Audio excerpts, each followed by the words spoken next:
अस्सलाम वालेकुम वरहमतुल्लाहि वबरकातुहू। Morning walk with plants. लो जी जनाब, ये है फर्स्ट धुंध ऑफ सर्दी। सर्दी की ये पहली धुंध है। आज समझो सर्दी शुरू हो गई।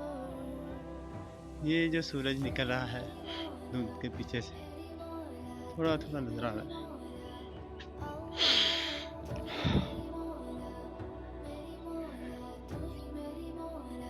अभी वर्जिश करके मैं वीडियो बनाने लगा हूँ, इसलिए सांस ज़रा चढ़ा हुआ है।